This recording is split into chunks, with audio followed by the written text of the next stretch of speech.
శ్రీకాకుళం జిల్లా పలాసలో వైఎస్ఆర్సీపీ నేతలపై కూటమి ప్రభుత్వం కక్ష సాధింపు చర్యలు కొనసాగుతున్నాయి.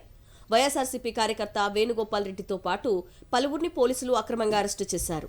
దీంతో పోలీసుల తీరుకు వ్యతిరేకంగా మాజీ మంత్రి సీదరి అప్పలరాజు పీఎస్ ఎదుట నిరసన చేపట్టారు.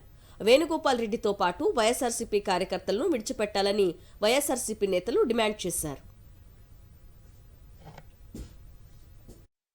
కార్యకర్త మా అనుచరుడు అవర్ క్లోజ్ ఎయిడ్ సాయంత్రం తీసుకొని వచ్చారు స్టేషన్కి.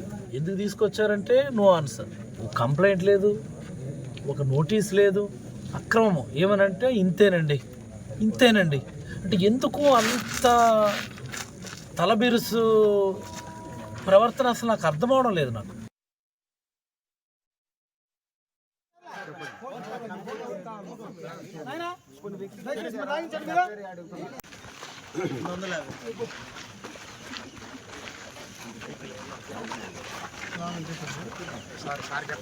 సార్